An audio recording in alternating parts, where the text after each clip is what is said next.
बच्चों, welcome back to Rama teachers you. आज हम लोग हमारा क्लास 11 का chapter number 2 relations and functions का एक रिवीजन वीडियो बनाने वाले हैं। ठीक है, हमारा ऑलरेडी ये चैप्टर हम लोगों ने पढ़ लिया है। We are just going to create a revision video. So सबसे पहले इस चैप्टर के अंदर हम लोग क्या क्या सीखने वाले हैं।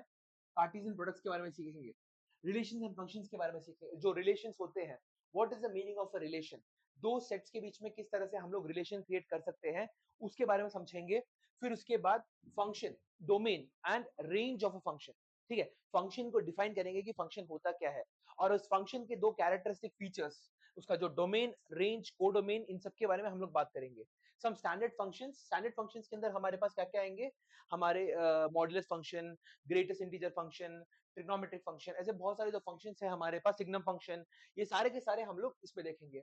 और फाइनली इन फंक्शंस का इस्तेमाल करके हम लोग एडिशन, सब्ट्रैक्शन, मल्टीप्लिकेशन और डिवीजन करने की कोशिश करेंगे। That is known as algebra of real functions. ठीक है, इस तरह से हम लोग पूरा का पूरा करने वाले हैं। सो पहली चीज हमारे पास, व्हाट इज इट, हमारा जो रिलेशन और फंक्शन होता है वो हम लोग डेली लाइफ में मैथमेटिक्स के अंदर बहुत बार यूज करते भी है। How is one thing related to other, what is the function. और जैसे फॉर एग्जांपल तुम्हारे पास एक चीज है जो तुम्हारे किसी और चीज पे डिपेंड होके चल रही है। जैसे फॉर एग्जांपल तुम्हारा स्पीड हो गया, वेलोसिटी हो गई, तुम्हारा एक स्पेसिफिक वैल्यू पे डिपेंड कर रहा है, टाइम पे डिपेंड कर रहा है, डिस्टेंस पे डिपेंड कर रहा है। तो इस तरह से तुम क्या कर सकते हो, एक फंक्शन क्रिएट कर सकते हो ना। सबसे पहला हमारा आता है कार्टेशियन प्रोडक्ट।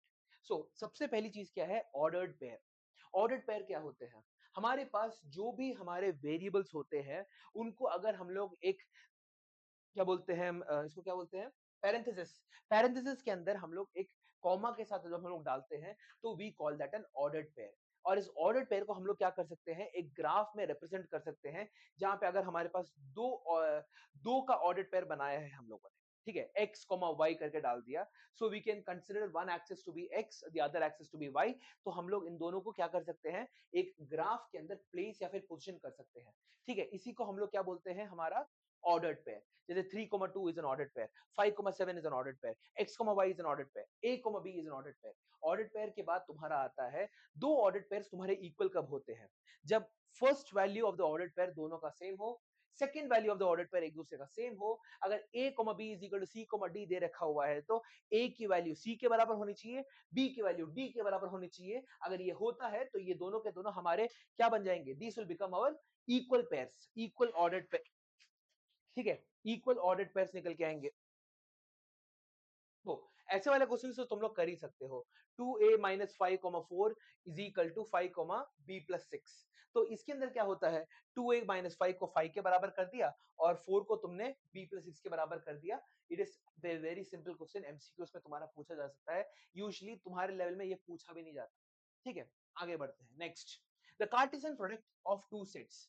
तो एक दो सेट है तुम्हारे पास, उसका जो तुम कार्टेशियन प्रोडक्ट करते हो, जैसे for example if you have a set ए जिसके अंदर तुम्हारा ए बी सी है, दूसरा वाला एक सेट है तुम्हारे पास, क्या बोलते हैं, सेट 2, उसके अंदर तुम्हारे पास 1 2 3 है।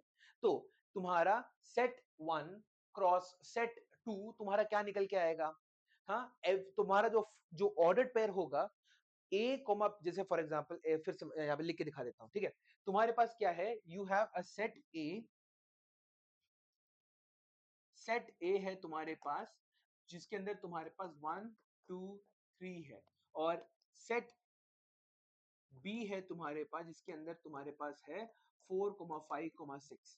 जब तुम इसे ए क्रॉस बी करते हो तुम्हें क्या देखने को मिलता है, पहला element of every ordered pair should belong to set A, दूसरा element of every ordered pair should belong to set B. तो तुम्हारे सेट्स क्या क्या निकल के आ सकते हैं, 1 4 1 5 1 6 2 4 2 5 2 6 3 4 3 5 3 6, ये सभी के सभी तुम्हारे क्या हो जाएंगे, तुम्हारे ऑर्डर्ड पेयर के अंदर आएंगे इन A cross B.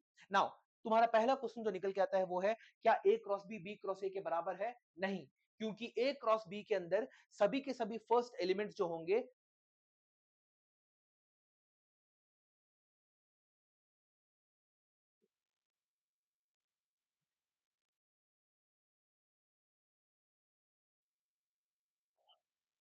A cross B के अंदर तुम्हारे जितने भी फर्स्ट एलिमेंट्स होंगे वो ए को बिलोंग करेंगे और दूसरे एलिमेंट्स जो है वो बी को बिलोंग करेंगे। सिमिलरली हमारे पास बी क्रॉस ए के अंदर क्या होगा, फर्स्ट एलिमेंट तुम्हारा बी को बिलोंग करेगा, सेकंड एलिमेंट ए को बिलोंग करेगा। So A cross B can not be equal to B cross A. ये वाला क्वेश्चन तुम्हारा हो गया, समझ में आ गया। अगला तुम्हारा if A cross B is equal to A comma 1 B comma 2 and A comma 3 and B comma 1 A comma 2 and B comma 2 then find the sets A and B. Simple question, तुम्हारा set क्या क्या हो जाएगा तुम्हारे पास, A B तुम्हारा फिर इसका ए बी तुम्हारा ए का पार्ट हो गया, और बी के अंदर क्या क्या निकल के आ सकता है, 1 2 और 3, 1 2 3 तुम्हारे बी के पार्ट्स हो गए, क्योंकि तुम्हें सिर्फ और सिर्फ फर्स्ट एलिमेंट और सेकंड एलिमेंट को देखना है हर एक तुम्हारा ऑर्डर्ड पेयर का। अगर ये देख लोगे तो तुम्हारा आंसर निकल के आ जाएगा।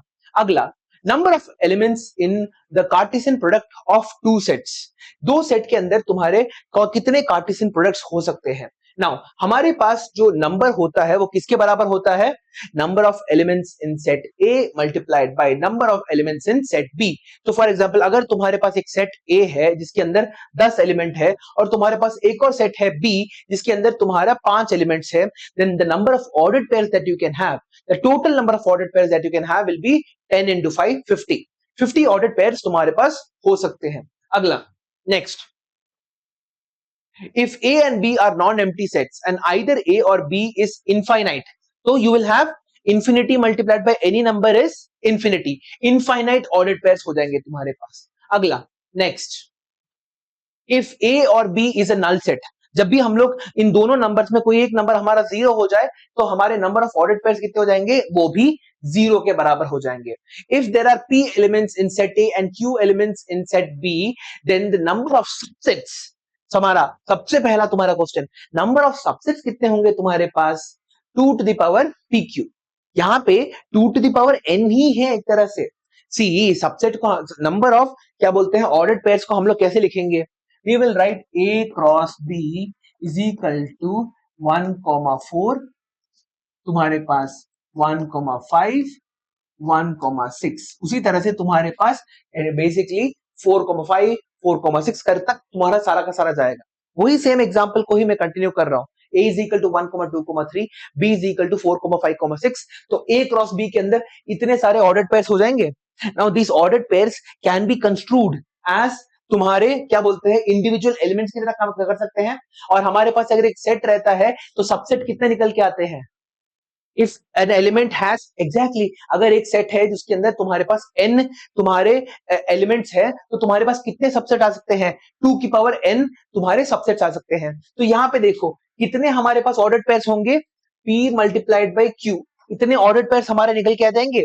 This can be considered as n of this whole set. a cross b को अगर तुमने एक सेट मान लिया तो ये पूरा का पूरा तुम्हारा क्या बोलते हैं सेट हो जाएगा, और इसके अंदर तुम्हारे पास कितने एलिमेंट्स होंगे, p multiplied by q number of elements होंगे। ठीक है, अगर p multiplied by q number of elements है तो कितने सबसेट्स निकल के आएंगे तुम्हारे पास, 2 to the power pq, 2 to the power n। एक ही फॉर्मूला है, तुम कुछ नया नहीं सीख रहे हो। आगे बढ़ते हैं, next. Okay, if the set A has 3 elements and set B has 4 elements, then find the number of elements in A cross B। 3 4 12, खत्म, finished। 12 elements हो गए तुम्हारे पास। If A and B are two sets given in such a way that A cross B contains 6 elements, if 3 elements of A cross B are 1,3 2,5 and 3,3, then find A B and the remaining elements of A cross B। आराम से हो जाएगा तुम्हारे पास। तुम्हारा A cross B 1,3 2,5 और 3,3 दे रखा है, तो सेट A के अंदर क्या क्या मिलेगा, 1 2 और 3, हाँ कि ना, 1 2 और 3 तुम्हारे सेट A के अंदर होगा। सेट B के अंदर क्या होगा, 3 और 5 होगा, फिनिश्ड। सो तुम्हारे पास कितने तुम्हारे पास ऑर्डर्ड पेयर्स होने चाहिए, 2 मल्टीप्लाइड बाय 3 6 होने चाहिए।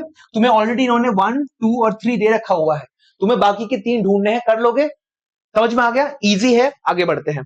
कोई भी डाउट हो मेरे को ब्रेक मार के मेरे से एक्सप्लेन करवा लेना, ठीक है। This is going to be your last revision इसके लिए, ठीक है, इस चैप्टर के लिए।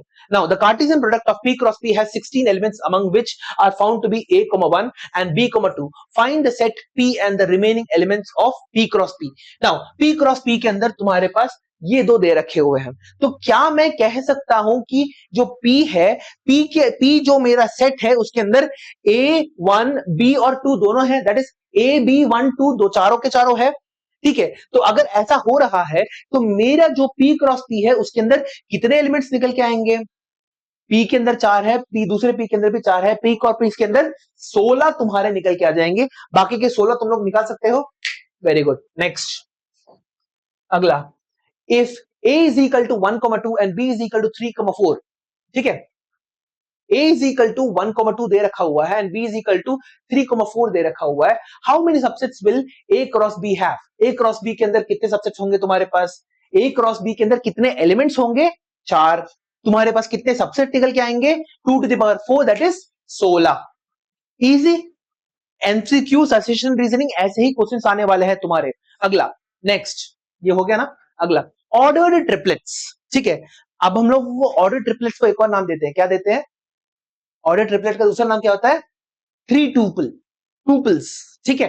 Now three tuples, okay. Now an ordered pair is a list of three elements written in a particular order and enclosed within a circular brackets, for example 1, 2, 3, ठीक है। ये तीनों के तीनों तुम्हारे। why have we made this? because we live in a three dimensional world। three dimensional world के अंदर we have the imagination, we have the ability to have a three dimensional तुम्हारा कार्टेशियन प्लेन, ठीक है। Three dimensional Cartesian plane के अंदर तुम तीन अलग अलग कोऑर्डिनेट्स का इस्तेमाल कर सकते हो। So you can have three variables और इन थ्री वेरिएबल्स को तुम ग्राफ कर सकते हो। दैट इज व्हाई हमारे ऑर्डर ट्रिपलेट्स जो होते हैं ये भी बहुत ज्यादा काम आते हैं। ऑर्डर ट्रिपलेट्स को ही क्या कहते हैं? ट्यूपल कहते हैं। Now the cartesian product of three tuples क्या हो जाएगा तुम्हारे पास? हाँ, if you have A, B and C are three sets, then A cross B cross C is equal to A, B, C such that A belongs to the set A, small b belongs to set B and small c belongs to set C। तो हमारे पास value क्या निकल के आ सकती है यहाँ पे? In general, if A1, A2 and AN are n sets, then A1, A2 slash AN is called an n tuple where AI belongs to AI। तुम्हारा फिर उसके बाद तुम्हारा इसी तरह से तुम्हारा आगे जाता रहेगा, ठीक है। सो यहाँ पे तुम्हारे पास A1 cross A2 cross AM। So A1 से तुम्हारा कैपिटल A1 से स्मॉल A1 निकला, कैपिटल A2 से स्मॉल A2 निकला, कैपिटल AN से स्मॉल AN निकला, ठीक है। ये सारे के सारे तुम्हारे किसको बिलोंग कर रहे हैं? इंडिविजुअल सेट्स को बिलोंग कर रहे हैं। क्लियर है? आगे बढ़ते हैं। Find the cartesian product of three sets A 1,2, B 3,4 and C such that C is equal to X such that X belongs to N। हाँ, सच दैट ही बोलते हैं उसे, ठीक है। Belongs to n and 4 is less than or equal to x is less than or equal to 6 दे रखा हुआ है। इसको सॉल्व करने का सबसे आसान तरीका मैंने क्या बताया है? सबसे पहले दो सेट्स को मल्टीप्लाई करो, फिर उसके बाद उसके रिजल्ट को तीसरे सेट के साथ मल्टीप्लाई करो। तीनों को एक साथ करने की कोशिश करोगे, you will miss out on something, कुछ ना कुछ गलत होगा ही होगा, ठीक है। इट इज गारंटीड गलत होगा तुम्हारा। सो सबसे पहले 1,2 और 3,4 को करने से हमें क्या मिलेगा? 1 3 1 4 2 3 2 4, है ना। फिर उसके बाद इसके अंदर क्या बचा है तुम्हारे पास? 4 से लेके 6, 4 5 6, हाँ 4 5 6 हो गया तुम्हारे पास। तो 1 3 4 1 3 5 1 3 6, फिर उसके बाद 1 4 4 1 4 5 1 4 6, फिर उसके बाद 2 3 4 2 3 5 2 3 6 और आखिरी में तुम्हारे पास 2 4 4 2 4 5 एंड 2 4 6। तो हमारे पास कितने आ गए? हाउ मेनी सेट्स मैंने गिनाए हैं? 12। देखो 1 2 इंटू 3 4 से मेरे को 4 मिले, 4 को मैंने 3 से मल्टीप्लाई करने पर मेरे को 12 ओवरऑल सेट्स मिल जाएंगे, सॉरी 12 ओवरऑल एलिमेंट्स मिल जाएंगे मेरे को, 12 ओवरऑल थ्री टुपल्स मिल जाएंगे मेरे को। नाउ आगे बढ़ते हैं।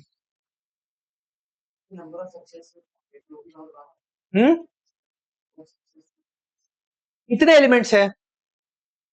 12 एलिमेंट्स है, तो 2 की पावर 12। सी तुम्हारा डेफिनेशन चेंज नहीं हो रहा है। You will always have the number of subsets to be how much? 2 की power n, where n is the number of elements. समझ में आ गया? उतने ही सबसेट्स तुम्हारे पास भी होंगे। नेक्स्ट, नहीं। Now if a is equal to 1,2 then find a cross a cross a।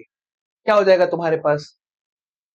1 1 1 मिल सकता है मेरे को, फिर उससे 1 1 1 आखिरी होगा और 2 2 2 मेरा आखिरी होगा। 1 1 1 और 2 2 2, देखा? उसके बीच में सारे के सारे तुम लोग खुद बना के लिख सकते हो। यहाँ पे 2 है, यहाँ पे 2 है, यहाँ पे 2 है, कितने मेरे पास ऑर्डर्ड पेयर्स निकल के आएंगे? 2 इंटू 2 इंटू 2 8, 1 2 3 4 5 6 7 8, कितने सबसेट्स निकल के आएंगे मेरे पास? 2 की पावर 8, कितना हो जाएगा 2 की पावर 8? 256 है ना। 2 की पावर 9 512, 2 की power 10 1024।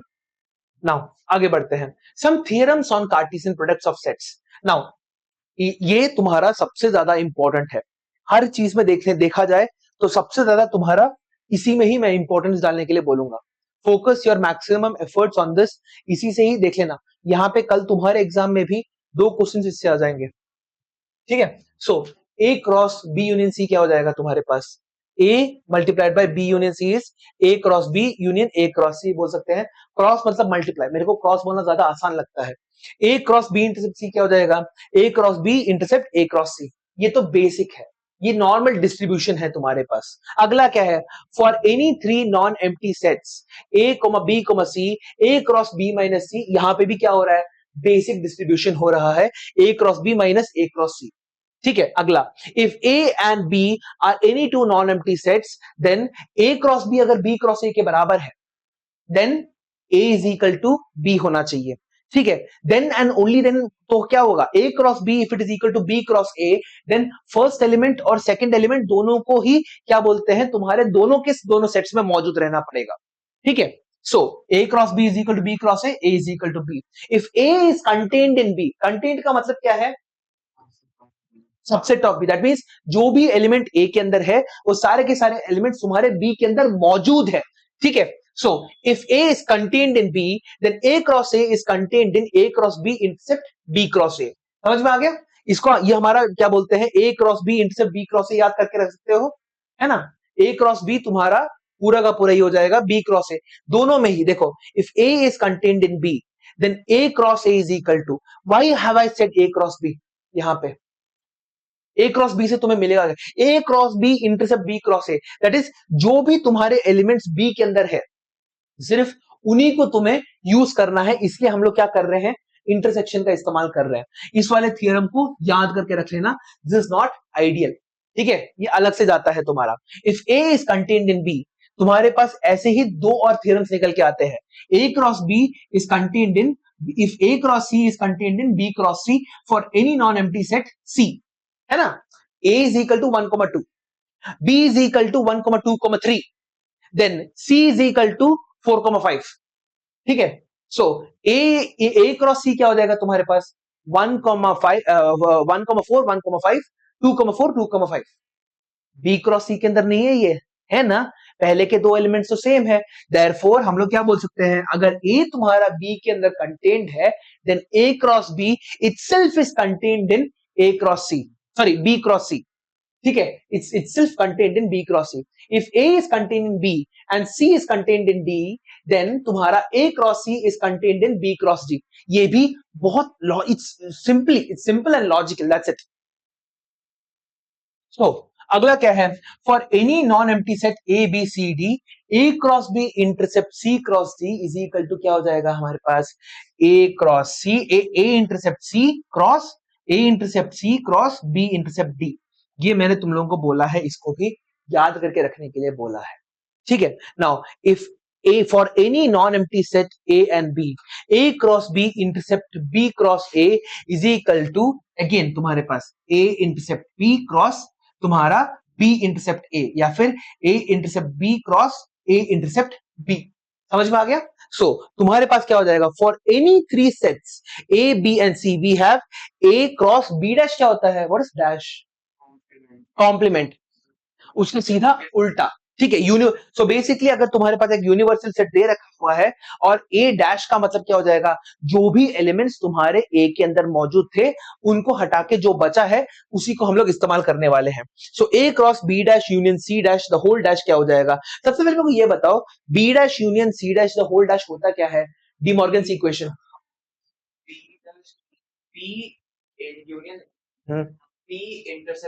B intercept C. So A union B the whole dash क्या होता है?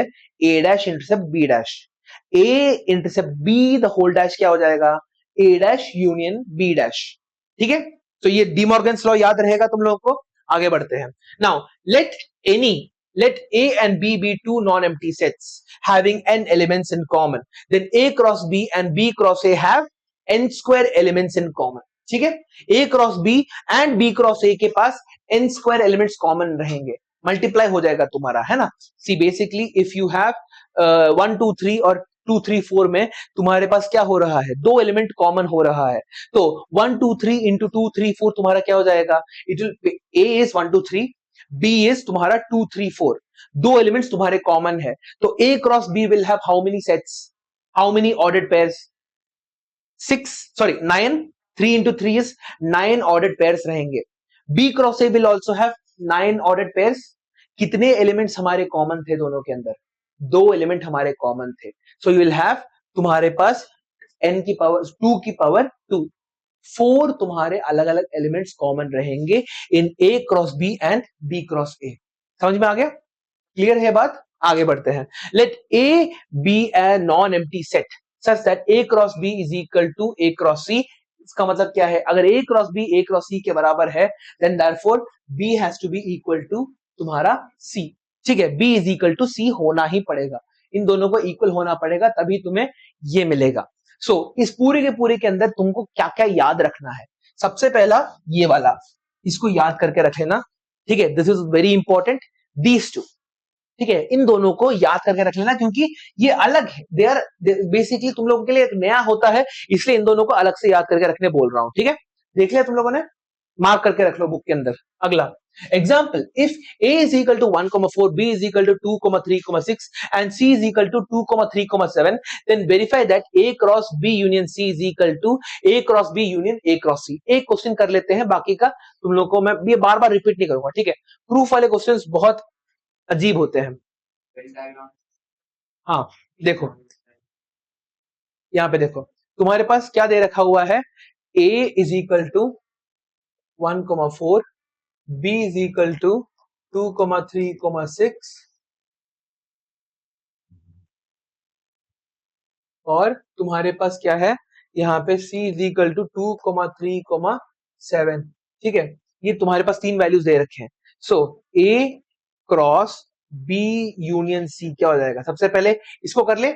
B यूनियन C हमें क्या मिल रहा है, तुम्हारे पास 2 कॉमन है, तो B union C is equal to तुम्हारे पास 2 3 6 और 7 हो जाएगा, है ना। सारे के सारे डिस्टिंक्ट एलिमेंट्स तुम्हारे आ जाएंगे 2,3,6,7। फिर इसके बाद तुम्हारा A cross B union C, that is तुम्हारे पास 1,4 क्रॉस तुम्हारे पास 2,3,6,7 इजिकल टू क्या निकल के आ रहा है तुम्हारे पास, 1,2 1,3 1,6 1,7, है ना।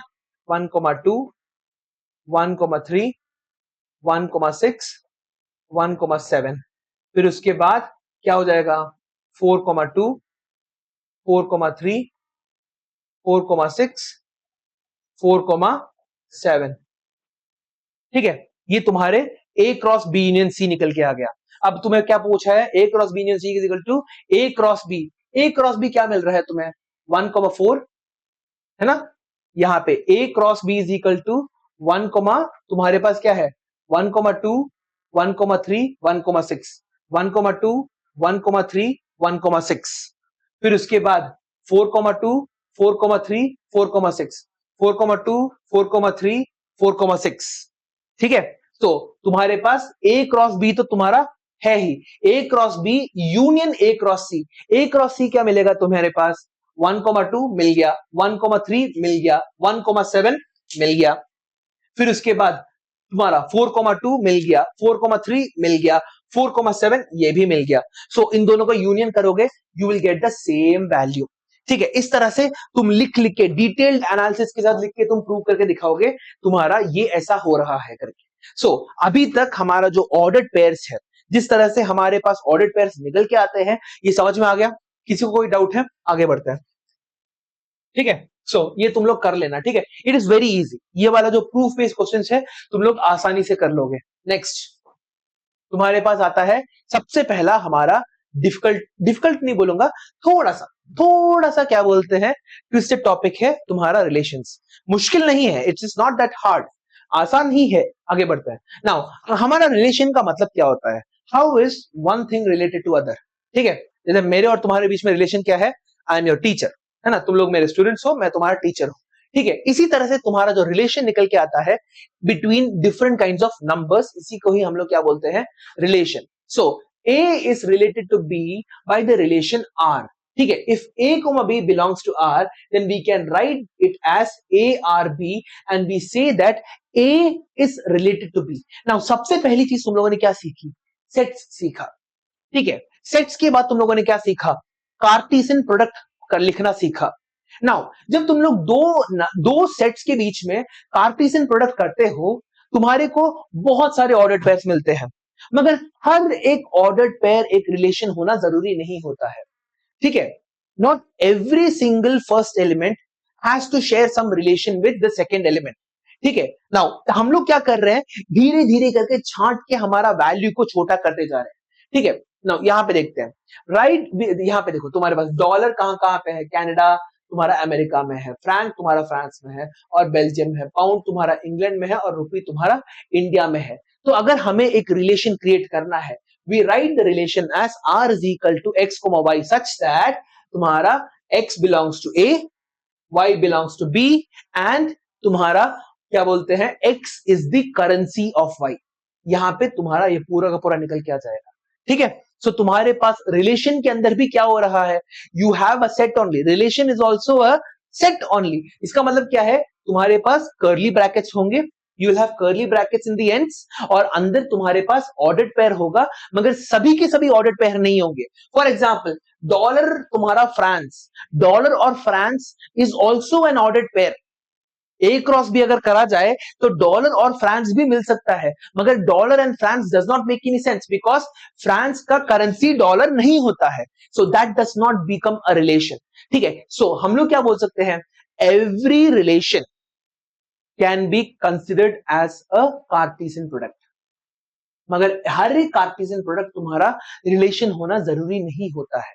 समझ में आ गया? तो ये याद रख लेना इसको। आगे बढ़ते हैं। ठीक है, सो if a is equal to 1, 2, 3, 4 and b is equal to 5, 6, 7, 8, then which of the following are relation from a to b? Give the answer। ठीक है, so हमारे पास क्या है? 1, 5 तुम्हारा, 2, 7 और 3, 8। क्या हमारा ये रिलेशन निकल के आ सकता है? ऑफ कोर्स ये रिलेशन निकल के आ सकता है हमारा। यहाँ पे 6, 2 ये पहला एलिमेंट ही हमारा गलत है। 6 किसका पार्ट है? बी का पार्ट है। तुम्हारा ए टू बी रिलेशन जाना है, ए टू बी अगर रिलेशन तुम्हारा जाना है तो फर्स्ट एलिमेंट तुम्हारा ए का होना चाहिए, सेकंड एलिमेंट बी का होना चाहिए। यहाँ पे रूल फॉलो नहीं हो रहा है, जिसके कारण ये हमारा रिलेशन नहीं बनता है। समझ में आ गया? Relationship of representation of a relation. ठीक है, हम लोग अगेन सेट्स को हम लोग दो तरीके से हम लोग कर सकते थे, एक था रोस्टर फॉर्म, दूसरा था सेट बिल्डर फॉर्म, है ना। तो यहां पे भी हम लोग क्या कर सकते हैं? रिलेशन को भी दो अलग अलग तरीके से रिप्रेजेंट कर सकते हैं, बाय अ रोस्टर फॉर्म और by a set builder form. Now roster form के अंदर क्या होगा? तुम जितने भी तुम्हारे रिलेशंस निकल के आ रहे हैं from set A to set B, उन सबको लिख लोगे। यू विल राइट एवरीथिंग, तुम किसी को भी नहीं छोड़ोगे। ठीक है, इसको हम लोग बोलते हैं हमारा रोस्टर फॉर्म। समझ में आ गया? और दूसरा क्या है? सेट बिल्डर फॉर्म के अंदर तुम क्या करने की कोशिश करते हो? सेट बिल्डर फॉर्म के अंदर तुम एक रिलेशन लिखने की कोशिश करते हो, R is equal to A comma B such that A जो है तुम्हारा सेट ए को बिलोंग करता है, बी जो है तुम्हारा सेट बी को बिलोंग करता है, और इन दोनों के बीच का रिलेशन। ठीक है, तो तुम्हें सबसे इसको सेट बिल्डर फॉर्म का वर्डिंग क्या होता है? R is equal to a comma b such that a belongs to set A, B belongs to set B and A and B are related by this equation। ठीक है, that is B is equal to 1 upon A। Easy। Now third क्या है हमारा? Arrow form. Arrow form के अंदर क्या होता है? तुम एक जगह अगर तुम रिलेशन ए से बी की तरफ करना चाहते हो तो लेफ्ट साइड में ए लिखोगे, ए के अंदर एक सर्कल बना के ए के सभी एलिमेंट्स को लिख दोगे, दूसरी जगह तुम बी के सभी एलिमेंट्स लिख लोगे। और एरो क्या रिप्रेजेंट करता है? कि 1 तुम्हारा 3 से रिलेटेड है, 2 तुम्हारा क्या बोलते हैं 3 से रिलेटेड है, 3 तुम्हारा 4 और 5 से रिलेटेड है, सॉरी 2 तुम्हारा 5 और 6 से रिलेटेड है। इस तरह से तुम्हारे सारे के सारे रिलेशन तुम्हारे आंखों के सामने दिखते हैं, ठीक है। This is a visual representation of the relation. अगर तुम लोगों को सिर्फ और सिर्फ ये डायग्राम दिया हो, तो अगर तुम्हें इसका रिलेशन निकालना है तो क्या करोगे? R is a relation such that it contains the following ordered pairs: 1,3 तुम्हारा 2,3 2,5 2,6 3,6। ये सारे के सारे तुम्हारे क्या बोलते हैं, ऑर्डर्ड पेयर्स तुम्हारे इस रिलेशन के अंदर मौजूद है। समझ में आ रहा है? Let's move on next. Express R is equal to A, B such that 2A plus B is equal to 5 and A, B both belong to whole numbers। W तुम्हारा whole numbers होता है। सबसे पहले क्या करोगे, तुम अपना ऑर्डर्ड पेयर लिखोगे, ठीक है। हाँ, ऑर्डर्ड पेयर लिखने की कोशिश करोगे। तो A की वैल्यू 0 हुई तो B की वैल्यू 5, A की वैल्यू 1 हो गई तो B की वैल्यू 3, A की वैल्यू 2 हो गई तो B की वैल्यू, A की वैल्यू 4 हो गई तो B की वैल्यू नहीं हो सकती है ना, इतना ही हो सकता है तुम्हारा। तो A की वैल्यू 0 1 और 2 हो सकता है बस। B की वैल्यू 5 3 और 1 हो सकता है। Is there anything else possible? कुछ और पॉसिबल है क्या तुम्हारा? A की वैल्यू तुमने 0 कर दी तो B की वैल्यू तुम्हारी 5 हो गई, इससे ज्यादा और कुछ तुम्हारा पॉसिबल है नहीं। तो ये तुम्हारा रिलेशन निकल के आ गया, ठीक है। इसको तुम रोस्टर फॉर्म में लिख सकते हो, सेट बिल्डर फॉर्म में लिख सकते हो, और तुम्हारा यहाँ पे व्हाट यू से एरो फॉर्म में भी लिख सकते हो। दैट्स इट, फिनिश्ड, ठीक है। एरो फॉर्म में लिखते वक्त तुम क्या करने की कोशिश करोगे? एरो फॉर्म में आई वुड नॉट रेकमेंड लिखना, क्योंकि सारे के सारे नंबर्स लिखने पड़ेंगे। आगे बढ़ते हैं next. Right the relationship between set P and Q represented by the arrow। यहां पे देखो तुम्हारे पास क्या क्या रिलेशन निकल के आएंगे। 9 3 9 -3 4 तुम्हारा यहाँ पे 2 और -2 25 तुम्हारा 5 और -5। सो कैसे लिखोगे इसको? R is equal to A, B such that A belongs to P and B belongs to Q and तुम्हारा Q is equal to P plus P. Q is equal to P square, P is equal to Q square, P is equal to Q square, ठीक है। समझ में आ गया? आगे बढ़ते हैं नेक्स्ट। ये सब कुछ तो तुम लोग कर लोगे। A relationship R is defined from set A to set B as x, y belongs to R such that x is equal to R is belongs to x is relatively prime to y। Express R as a set of ordered pair। सबसे पहले मेरे को ये बताओ, relatively prime का मतलब क्या है? एक्सेप्ट वन के उन दोनों के पास कोई कॉमन फैक्टर्स नहीं है। They may not be prime, that is why उनको हम लोग रिलेटिवली प्राइम बोलते हैं, ठीक है। Now express R as a set of ordered pairs and depict this relationship by an arrow diagram, ठीक है। ये तुम लोग कर सकते हो, like it's not that hard, है ना। तुम्हारे पास ए से लेके बी तक तुम्हारा रिलेटिवली प्राइम, टू का क्या क्या हो सकता है? 2 3 2 7, है ना। 2 3 2 7 हो सकता है तुम्हारे पास, 3 7 3 10 हो सकता है, 4 तुम्हारा 7 4 7 ही रहेगा बस, और कुछ नहीं। हाँ हाँ पे, हाँ सॉरी 4 3 और 4 7, और 5 का तुम्हारा हो जाएगा 5 3 5 6 5 7। 5 से 3 निकल के आएंगे तुम्हारे पास, सिंपल। आगे बढ़ते हैं। If A is equal to 5, 7 and B is equal to 9, 10 and R is a relation from A to B such that A belongs to A and B belongs to B and A minus B is odd। A minus B की जो value है तुम्हारी अगर odd है, then हमें क्या करना है? Find the relation, ठीक है। A minus B is कहाँ लिखा है? हाँ, is odd, then prove that the relationship R is an empty relationship from set A to B। तुम्हें बस ये दिखाना है कि फर्स्ट एलिमेंट और सेकंड एलिमेंट के बीच में एक भी रिलेशन निकल के नहीं आ रहा है तुम्हारा, ठीक है। फर्स्ट एलिमेंट और सेकंड एलिमेंट के बीच में तुम्हारा कोई रिलेशन निकल के नहीं आता है, ठीक है। ऑफ कोर्स तुम बोल सकते हो, ठीक है। आगे बढ़ सकते हैं, चलो next. If A is equal to 1,3 and B is equal to 5,7 and R is equal to A, B such that A belongs to A and B belongs to B and A minus B is even।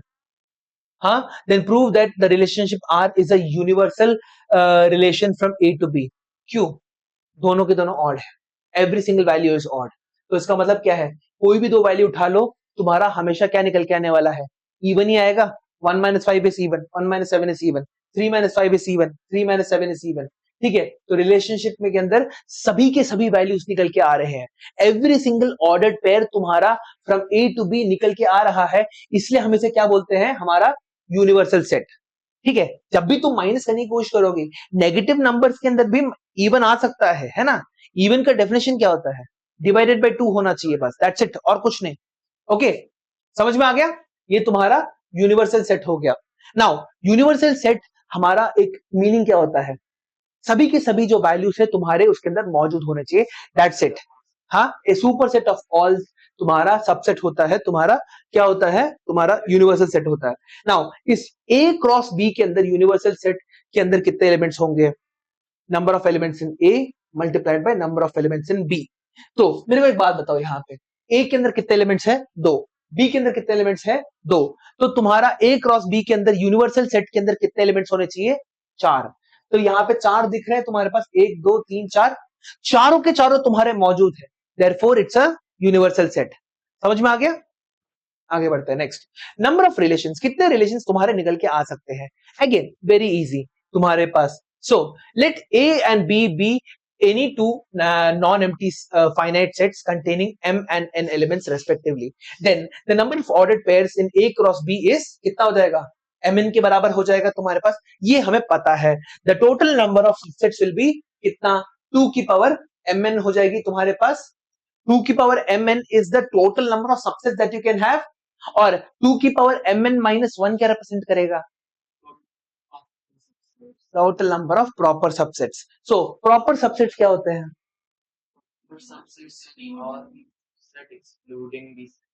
Excluding the universal set, excluding the universal set. तुम्हारे universal set को हटा के जो भी तुम्हारे निकल के आ रहे हैं वो सारे के सारे तुम्हारे प्रॉपर सबसेट होंगे। आगे बढ़ते हैं।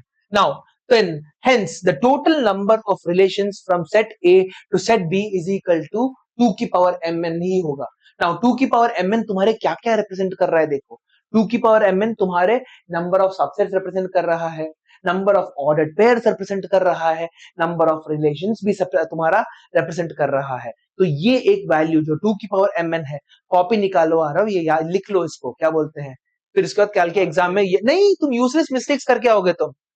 हाँ, प्रॉमिस कर सकते हो कल एक भी यूजलेस मिस्टेक नहीं होगा। हाँ, अगर यूजलेस मिस्टेक होगा तो रिया मारेगी थप्पड़, वो क्या पता। हाँ, अगर मैं मार दूंगा तो क्या बोलते हैं, चाइल्ड अब्यूज हो जाएगा ना। हाँ, सो अमंग दीज 2 की power mn relations, the void relation psi and the universal relation a cross b are the trivial relations from a to b। तो यहाँ पे ये जो है ना, इसको, इस वर्ड को याद कर लेना, समझ में आ गया। The universal set and the null set जो होता है तुम्हारा, वो ट्रिवियल होता है। दीज आर स्मॉल कीवर्ड्स, इनके अंदर एक तुम्हारे पास एक सेट दे रखा होगा, दोनों के बीच में क्रॉस प्रोडक्ट दे रखा होगा, तुम क्या कर रहे हो, पूरा का पूरा निकालने के बाद तुम्हारे पास ट्रिवियल कितने होंगे पूछ रहा है, दो ही होंगे तुम्हारे पास। ओके, आगे बढ़ते हैं। If a is equal to a, b and b is equal to 2, 3, then find the number of relations from a to b। तो नंबर ऑफ सबसेट्स किसके बराबर हो जाएगा तुम्हारे पास, 2 की पावर 2 इंटू 2, 2 की पावर 4, 16। समझ में आ गया। नाउ 2 की पावर mn कितने क्या क्या रिप्रेजेंट करता है, बताओ। हाँ, ऑल सबसेट्स, फिर 2 की पावर mn और क्या रिप्रेजेंट करता है, तीन चीजें रिप्रेजेंट करता है, क्या क्या है, सबसे पहला ऑल सबसेट्स, दूसरा हाँ क्या क्या क्या, मैं बोला, लिख के रख लो, बोल रहा हूं मैं, तुम लिख लो बुक के अंदर। 2 की power mn represents your total number of subsets, it represents the total number of ordered pairs that you will have। ordered pairs के अंदर कितने सबसेट्स होंगे वो दिखाएगा, उसी तरह से तुम्हारा नंबर ऑफ रिलेशंस को भी दिखा सकता है। ठीक है, आगे बढ़ते हैं। Next, domain, codomain and range of relation, सबसे ज्यादा जिसमें तुम लोगों की फटती है। ठीक है, हाँ, let us consider the relationship R from A to B, then the set of first element of all the ordered pairs present in R is called the domain. That is तुम्हारा जो पहला जो वैल्यू निकल के आता है, जो तुम्हारे पास ऑर्डर्ड पेयर्स के अंदर तुम्हारे दो एलिमेंट्स होते हैं, फर्स्ट एलिमेंट और सेकंड एलिमेंट, है ना? तो फर्स्ट एलिमेंट्स के अंदर जो भी वैल्यूज तुम इनपुट कर सकते हो, they are known as the ordered pair, sorry they are known as the domain. समझ में आ गया? नाउ उसी तरह से तुम्हारे पास दूसरा क्या होता है, it's called the domain of the relation and the set of the second elements of all the ordered pairs present in R is called the range. Range बोलते हैं. The set B is called the codomain of the relation R. ठीक है, domain and codomain तुम्हारा निकल के आ रहा है. तो प्रॉपर तुम्हारे पास ये क्या हो जाएगा नाउ, जो भी तुम्हारे ऑर्डर्ड पेयर्स के अंदर वैल्यूज निकल के आती है उसको हम लोग रेंज बोलते हैं. जो भी तुम्हारे वैल्यूज हो सकते हैं बी के, they are known as the codomain. समझ में आ गया? क्लियर है ये बात? तो दो सेट्स है तुम्हारे पास ए और बी. ए और बी के बीच में तुम्हें एक रिलेशनशिप बनाना है. ठीक है, तो ए के अंदर जितने भी एलिमेंट्स होंगे वो सारे के सारे डोमेन हो जाएंगे, बी के अंदर जितने भी एलिमेंट्स होंगे वो तुम्हारे कोडोमेन हो जाएंगे, और ए से बी के बीच में जाने वाला जो रेंज ये होता है वो तुम्हारा रेंज होगा. इसको मैं फिर से धीरे से बोल रहा हूं. देखो, let us consider the relation R from A to B, then the set of first elements of all the ordered pairs present in R is called the domain. The set of elements, all the elements, जो first element है वो तुम्हारे ordered pair में जितने भी है ordered pair तुमने बनाया है, उन सबके फर्स्ट एलिमेंट को तुम अगर एक कलेक्शन की तरह लोगे, उसको ऑल इन ऑल हम लोग क्या बोल सकते हैं, हमारा डोमेन. दूसरा of the relation and the set of the second elements of all the ordered pairs present in R is called the range. हर एक एलिमेंट जो तुम्हारा हर एक दूसरा एलिमेंट, हर एक नंबर या फिर तुम्हारा एलिमेंट, ये जो वैल्यू है जो तुम्हारे सेकंड एलिमेंट के अंदर जा सकती है इन योर रिलेशन. ठीक है, इसी को हम लोग क्या बोलते हैं, हमारा range. The set of B is called the codomain of R. इनके जो सेट्स निकल के आते हैं इनको हम लोग क्या बोलते हैं, कोडोमेन बोलते हैं. Now domain is equal to R is equal to A such that A comma B belongs to R. दूसरा रेंज क्या है, is equal to B such that A comma B belongs to R. ठीक है, so ए तुम्हारा इस set का part होना चाहिए, बी तुम्हारा इस सेट का पार्ट होना चाहिए. समझ में आ गया? अगला तुम्हारे पास note that the domain of a relation, note that the domain of the relation from set A to B is a subset of A and the range is a subset of B. That is, range is a subset of the codomain. समझ में आ गया? Clear है? Codomain का एक subset निकल के आता है तुम्हारा रेंज. ठीक है, आगे बढ़ते हैं. Let R is equal to 1,2, 1,5, 2,3, 4 and 6,7 be a relation from set A 1, 3, 6, 7 to set B 2, 4, 5, 6, 7. तो डोमेन क्या हो जाएगा, 1, 3, 6. ये सारे के सारे हमारे डोमेन हो गए. रेंज क्या क्या हो जाएंगे, 2, 4, 5, 7. ये सारे के सारे हमारे रेंज हो जाएंगे. कोडोमेन क्या होगा, 2, 4, 5, 6, 7. 2, 4, 5, 6, 7 becomes our कोडोमेन. क्या हमारा रेंज तुम्हारा कोडोमेन का सबसेट है? यस. दोनों के बीच में सिर्फ एक 6 का फर्क है ना? आगे बढ़ते हैं. Determine the domain and the range of the relation A, B such that A belongs to N and A is less than 5 and B is equal to 4.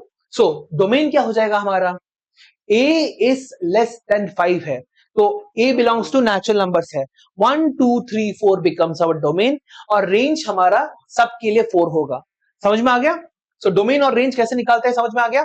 अगला, a relation R is defined from set A 2, 3, 4, 5 to set B 3, 6, 7 and 10 as follows.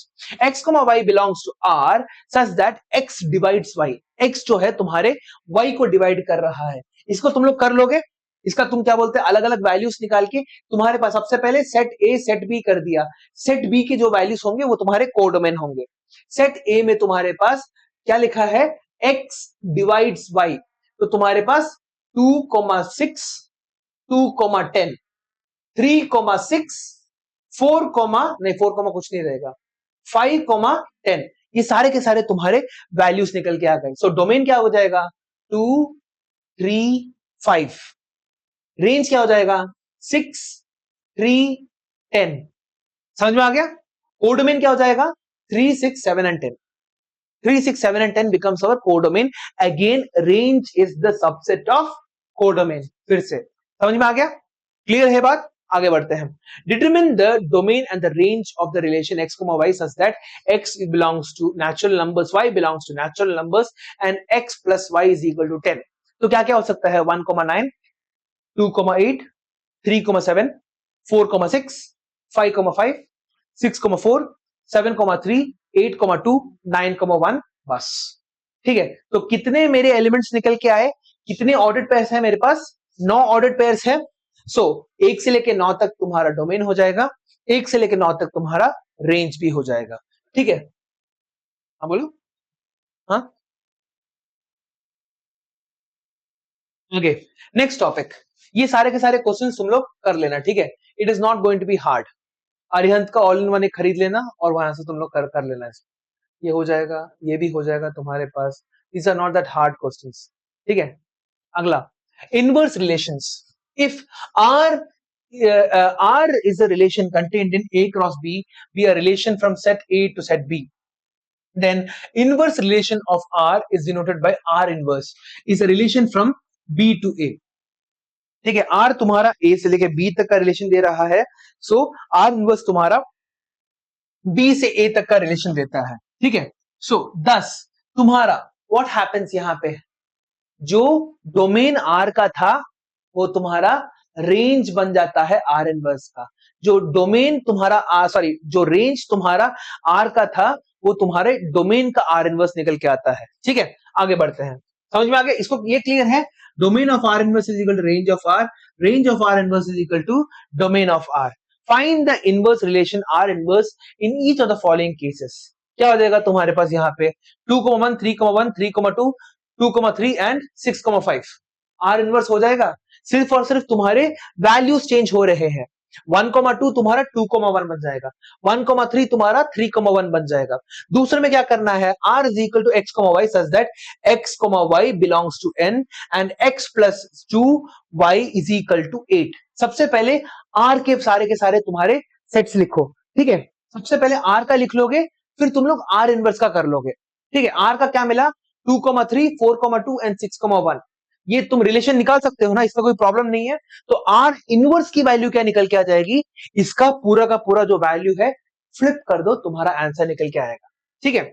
अगला here तुम्हारा तीसरा क्या है, r is a relation from 11, 12, 13 to 8, 10 and 12 defined by y is equal to x minus 3। तो सबसे पहले r निकाल दोगे तुम लोग, ठीक है। हाँ यहाँ पे r की वैल्यू क्या हो जाएगी तुम्हारे पास, x की वैल्यू 11 है तो y की वैल्यू 11 माइनस 3 8, 11,8 हो गया। दूसरा x की वैल्यू 12 है, 12 माइनस 3 नहीं होगा, 12 माइनस 3 तो होगा भी नहीं। नाउ तीसरा 13, 13 माइनस 3 क्या हो जाएगा 10। सो तुम्हारे पास सिर्फ दो ही एलिमेंट्स रहेंगे, दो ही तुम्हारे ऑर्डर्ड पेयर्स रहेंगे, कौन कौन से 11,8 दूसरा 13,10 है ना। ये दो आगे तुम्हारे पास r की वैल्यू, तो r इनवर्स क्या हो जाएगा तुम्हारा 8,11 and 10,13, that becomes your r inverse value। Simple, आगे बढ़ते हैं नेक्स्ट। ये वाला भी सेक्शन खत्म हो जाएगा हमारा, ठीक है। तो ये वाले क्वेश्चन को एक बार खुद से ट्राई करके देख लेना, this is also not that hard.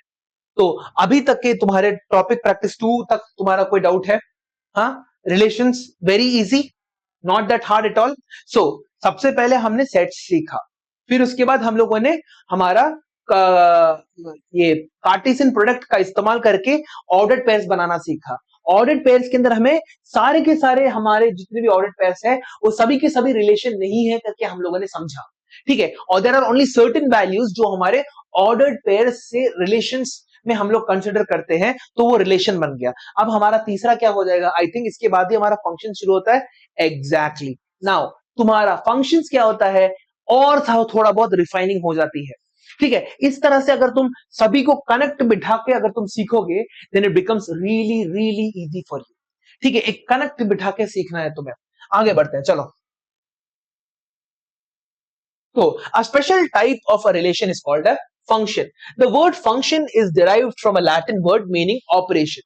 Function as a relation. A relation F from a non-empty set A to a non-empty set B is said to be a function if every element of set A has only one image या फिर only one value in set B. इसी को हम लोग क्या कहते हैं? function. समझ में आ गया? हर एक एलिमेंट का सिर्फ और सिर्फ एक इमेज होना चाहिए। इसका मतलब क्या है? जब भी तुम एक ऑपरेशन करते हो, उस ऑपरेशन के अंदर जब तुम एक इनपुट देते हो तो तुम्हारे उस एक इनपुट की एक ही वैल्यू बाहर निकल के आनी चाहिए। इसका मतलब क्या है? 2+3 हमेशा 5 के बराबर होना चाहिए। 2+3 करते वक्त तुम्हें कभी भी 6 नहीं मिलना चाहिए। 2+3 में भी दी ऑपरेशन, मगर जो एंड में तुम्हारी जो वैल्यू निकल के आएगी it will always be a unique value, एक सिंगल यूनिक वैल्यू होगी। ठीक है, ओके। सो यहां पे in other words we can say that the function f is a relation from a non-empty set A to a non-empty set B such that the domain of f is A and no two distinct ordered pairs in f have the same first element. ठीक है, तुम्हारे पास same element, same first element दो बार नहीं आएंगे तुम्हारे पास। दो बार आने का मतलब क्या है? जैसे for example you have a की वैल्यू 1, 2, 3, आंखें बंद कर लो। एक सेट ए है तुम्हारे पास 1, 2, 3, सेट बी है तुम्हारे पास 4, 5, 6। सो 1 की तुम्हारी 4 हो सकती है, 1 का तुम्हारा क्या बोलते हैं एक ही वैल्यू निकल के आएगा, एक इमेज रहेगा तुम्हारे पास। 1 का 4, 2 का भी 4 हो सकता है, फर्क हमें उससे मतलब नहीं है। 1 का 4, 1 का 5, 1 का 6 ऐसा नहीं होगा। 1 का या तो 4 होगा, अदरवाइज 1 का या तो 5 होगा, या फिर अदरवाइज 1 का या तो 6 होगा। So every single first element will have a unique element in its codomain. समझ में आ गया? एक सिंगल यूनिक इमेज निकल के आएगा, इसी को हम लोग फंक्शन कहते हैं। That's it. ठीक है, नाउ अगला, if f is a function from set A to B, set B, then we can write it as f is equal to A to B or f A to B, and it is read as f is a function from A to B or f maps A to B. If A and B belongs to f, then we can say that we can also write it as f of A is equal to B. Here B is called the image of A under f and A is called the pre-image. ठीक है, समझ में आ गया? A तुम्हारा pre image होता है, B तुम्हारा इमेज होता है। लाइक बेसिकली बी तुम्हारा यूजुअली रेंज होता है, ए तुम्हारा डोमेन होता है। हम लोग उसको क्या बोलते हैं? इमेज और प्री इमेज करके हम लोग फंक्शंस के अंदर इसको बोलने की कोशिश करते हैं। So let a is equal to 2, 3, 4 and b is equal to 3, 4, 5 and f1, f2 and f3 are three subsets. Then a cross b defined as तुम्हारा यहाँ पे तीन अलग अलग वैल्यूज दे रखी है। इसमें से तुम्हें बताना है कि f1, f2 और f3 में तुम्हारा कौन सा फंक्शन है, कौन सा फंक्शन नहीं है।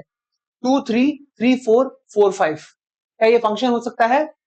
पहला वाला 2 से 2, 3 दे रहा है, 3, 4 दे रहा है और 4, 5 दे रहा है। बिल्कुल हो सकता है, क्योंकि हर एक फर्स्ट एलिमेंट का एक यूनिक इमेज निकल के आ रहा है। Therefore this is absolutely possible. दूसरा f2, 2, 3, 2, 4 चांस ही नहीं है। ठीक है, 2 जो एलिमेंट तुम्हारा है, फर्स्ट एलिमेंट में जो तुम्हारा 2 है, उसके दो अलग अलग इमेजेस निकल के आ रहे हैं, तो ये तुम्हारा फंक्शन नहीं होगा। 2, 4 और 3, 5। ठीक है, 2, 4 और 3, 5, मगर यहां पे क्या हो रहा है? 4 का कोई इमेज ही निकल नहीं आ रहा। ठीक है, 4 का तुम्हारा कोई इमेज ही नहीं है। Also f3 is not a function. समझ में आ गया? हमारा डेफिनेशन क्या होता है? Every element in A should have a unique image in B. तो यहाँ पे इस डेफिनेशन के हिसाब से तुम्हारा 4 का कोई इमेज ही नहीं बन रहा है। Therefore f3 will not be a function. Only f1 will be a function. समझ में आ गया? आगे बढ़ते हैं। इन दिस फॉर्म हम लोग एरो के फॉर्म में भी डाल सकते हैं। ठीक है, 2, 5, 2, 6 क्या ये हो सकता है? पहला वाला 2 से 5 में जा रहा है, 2 से 6 में जा रहा है, चांस ही नहीं है, नहीं होगा। यहाँ पे तुम्हारे पास क्या हो रहा है? तुम्हारा A से लेके B तक का एक फंक्शन है, 2 6 पे जा रहा है, 3 भी 6 पे जा रहा है, 4 7 पे जा रहा है। ऑब्वियसली हो सकता है, दो अलग अलग प्री इमेजेस के सेम इमेजेस बन सकते हैं। एक ही प्री इमेज के तुम्हारे दो अलग अलग इमेजेस बन नहीं सकते। आ रहा, समझ में आ रहा है? आगे बढ़ते हैं। नेक्स्ट, ये फंक्शन तुम्हारा है, ये फंक्शन नहीं है। तीसरा वाला, 2 6 के बराबर जा रहा है, 3 5 के बराबर जा रहा है, मगर 4 खाली बैठा हुआ है। Therefore this f3 is also not a function, क्योंकि 4 की कोई आउटपुट निकल के ही नहीं आ रही है। अगर 4 की आउटपुट निकल के नहीं आ रही, that means it's not a function. समझ में आ गया? हाँ, इसके डोमेन को चेंज करना पड़ेगा। इसके डोमेन को चेंज करके सिर्फ 2 और 3 रखना पड़ेगा। अगर इसके डोमेन को चेंज करके सिर्फ 2 और 3 रखा, तो ये एक फंक्शन बन सकता है। ठीक है, आगे बढ़ते हैं। Which of the following relations are functions? 3 3 4 2 5 1 6 0 7 7। Of course, हर एक का एक यूनिक मिल रहा है तुम्हें। अगला 2 0 4 8 2 1, ये तो होगा ही नहीं, क्योंकि 2 के दो अलग अलग वैल्यूज निकल के आ रहे हैं। Therefore, that won't be possible. अगला, function as a correspondence. Now, a function f from a non-empty set A to a non-empty set B is a rule or a method or correspondence which associates the element of set A to the elements of set B. All the elements of set A are associated to elements in set B. That is the basic चीज होती है। हर तरह का जो जितने भी तुम्हारे elements जो तुम्हारे पहले सेट में होते हैं, वो किसी ना किसी तरह से they are related to the set B. ठीक है, एक एसोसिएशन रहता है उनका। जैसे फॉर एग्जांपल तुम लोगों का एसोसिएशन क्या है? You are all students. ठीक है, मेरे स्टूडेंट्स हो, that is the association that you are having, right? An element of set A is associated with one and only one element of set B. तो ये बार बार इसी चीज को रिपीट कर रहे हैं, ये बहुत इंपॉर्टेंट बन जाता है। In other words, a function f from a non-empty set A to a non-empty set B associate each element of A to a unique element of B. समझ में आ गया? इसको ड्रिल करके अपने सर के अंदर रख लो। Characteristics of function f from A to B, A से लेके बी तक तुम्हारा अगर एक फंक्शन जा रहा है, इसके कैरेक्टरिस्टिक्स क्या क्या हो सकते हैं? सबसे पहला क्या है? For every element of x belongs to A there is a unique element y belongs to B, जो तुम्हारा एग्जिस्ट करता है। ठीक है, तभी तुम्हारा वो फंक्शन कहलाता है। दूसरा क्या है? The element y belongs to B is called the image and x belongs to A is called the pre image. जो वाई बिलोंग्स टू बी होता है, इसको हम लोग कभी कभी वैल्यू भी बोलते हैं। Like for example x plus two is equal to y. x की वैल्यू अगर मैं 1 डालूं तो y की वैल्यू क्या हो जाएगी? 3। 3 इज द वैल्यू। समझ में आ गया? y को हम लोग कभी कभी वैल्यूज भी बोलते हैं। ठीक है, okay. Next, if a function f from a to b is not a function if there is an element in a which has more than one image in b, but more than one element of a can be associated to the same value of b. ठीक है, इसका मतलब क्या है? इसका मतलब ये है कि दो अलग अलग प्री इमेजेस का सेम इमेज बन सकता है, मगर एक ही प्री इमेज के दो अलग अलग इमेजेस नहीं बन सकते। समझ में आ गया? आगे बढ़ते हैं। Finally, f from a to b is not a function if an element of a does not have a pre-image. So ये सारे के सारे कैरेक्टरिस्टिक्स को याद कर लेना। यहां तक उन्होंने जो भी बोला है, उन सबको उन्होंने 4 सिंपल पॉइंट्स के अंदर उन्होंने कॉन्सेंट्रेट कर दिया है। अगला, now let a be the set of person and b be the set of their heights, and let f1 f2 f3 and f4 be the rules. ठीक है, तो ये हम लोगों ने क्वेश्चन ऑलरेडी पढ़ लिया है। तो सबसे पहले बात बताओ, क्या मेरा पहला वाला एक फंक्शन हो सकता है? ऑब्वियसली सबका एक एक हाइट है, हो सकता है ना। दूसरे में क्या हो रहा है? विजय को जब हम लोग मेजर कर रहे हैं, एक बार मेजर करते वक्त 140 का हो गया, दूसरी बार मेजर करते वक्त 20 सेंटीमीटर बढ़ गया। That is not possible. ठीक है, तो ये तुम्हारा फंक्शन नहीं होगा। अगला, नेक्स्ट, क्या ये मेरा फंक्शन हो सकता है? हाँ, दो लोगों की सेम हाइट हो सकती है। हाँ, ऑफ कोर्स दो लोगों की सेम हाइट हो सकती है। रीना और मीना दोनों का 160 है। ठीक है, their height is 160 centimetre, that is obviously possible. चौथा, यहां पे टीना और अर्जुन का तुम्हारा हाइट मेजर हुआ, मगर तुम्हारा जो सोहन है, सोहन का हाइट मेजर नहीं हुआ। इसका मतलब क्या है? सोहन का कोई हाइट नहीं है।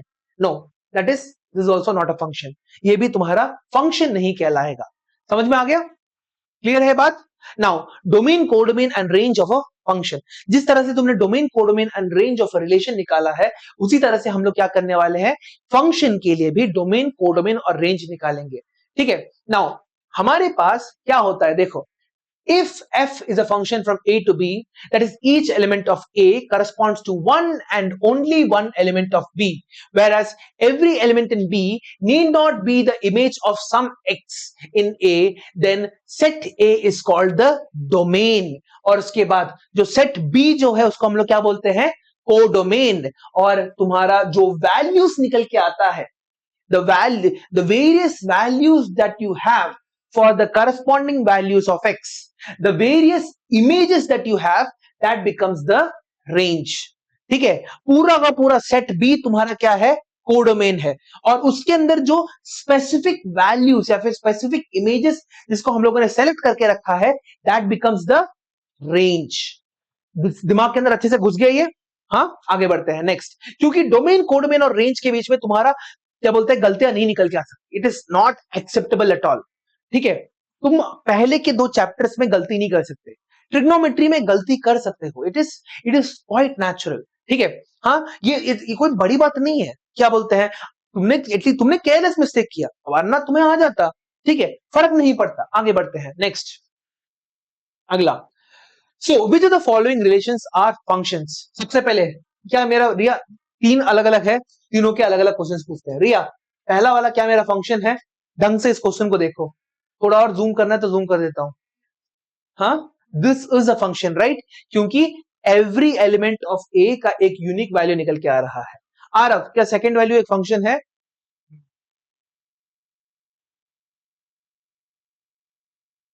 Yes. रीजन क्या है?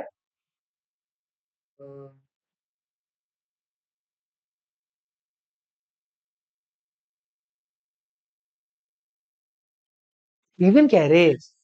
Every element of A has a certain image. एक इमेज है, दो एक ही एलिमेंट के 2 अलग अलग इमेज नहीं बन रहे हैं. That is it, finished. इसका रिया, पहले वाले का डोमेन और रेंज क्या होगा बताना? डोमेन होगा 2, 5, 8, 11, 14, 17 और रेंज होगा 1. सबका 1 ही है. हाँ ठीक है, ओके फाइन. स्पर्श, तीसरे का बताओ. क्या ये रिलेशन एक फंक्शन है? फंक्शन है ही नहीं, है ना? 1 के 2 वैल्यूज निकल के आ रहे हैं. अगला नेक्स्ट, ये बताओ. ये हो गया? अरे ये क्वेश्चन हो ही गया हमारा ये वाला. आगे बढ़ते हैं. नाउ डोमेन और रेंज निकलना आ गया. आगे बढ़ते हैं. Now let a is equal to -2, -1, 0, 1 and 2 and f such that a to z be given by f of x is equal to x square minus 2x minus 3. ठीक है, then find the range of f. Range क्या हो सकता है? सबसे पहले मेरे को क्या करना पड़ेगा? Do I have to what? यहाँ पे क्या दे रखा हुआ है? a की वैल्यू -2, -1, 0, 1 और 2. ठीक है, तुम इसको धीरे धीरे करके सारे के सारे वैल्यूज पुट करके देखोगे. ठीक है, सारे के सारे वैल्यूज पुट करने के बाद जो तुम्हारा वैल्यू निकल के आएगा, that will be the range. Pre images of 6, -3, 5 क्या हो जाएगा तुम्हारे पास? Pre images will be x की वैल्यूज, है ना? प्री इमेज तो तुम्हारे जो वैल्यूज निकल के आए हैं, यहाँ पे देखो 6 कहां पे मिल रहा है देखते हैं. ठीक है, 6 तुम्हें मिल रहा है f of -2, -1, 0, 1 और 2. 6 का कोई है भी? इसमें तो 1 प्लस माइनस प्री इमेज तो है ही नहीं इसका. -3 का है शायद से, है ना? -3 का तुम्हारा प्री इमेज क्या हो जाएगा? 0. और 5 है हमारे पास. हाँ, 5 का भी प्री इमेज निकल के आ रहा है -2. समझ में आ गया? मत करो प्लीज मत करो. ठीक है, सो इसका कोई इमेज है नहीं, इसका there is no pre image for 6. आगे बढ़ते हैं. इक्वल फंक्शंस क्या होते हैं तुम्हारे पास? ऐसे फंक्शंस जिनके दोनों के दोनों डोमेन और रेंज जो होते हैं इक्वल होते हैं, उसको हम लोग क्या बोलेंगे? इक्वल फंक्शंस बोलेंगे. समझ में आ गया? नाउ सबसे पहले क्या होना चाहिए? डोमेन सेम होना चाहिए, तुम्हारा कोडोमेन सेम होना चाहिए, और for every value of x belongs to f of x and g of x, तुम्हारा f of x और g of x की वैल्यू सेम होनी चाहिए. That is, their corresponding values should be the same. जैसे तुम्हारे पास अगर f of 3 अगर 5 निकल के आ रहा है, तो g of 3 should also be 5. ठीक है, f of 3 अगर तुम्हारा 5 है, g of 3 should also be 5.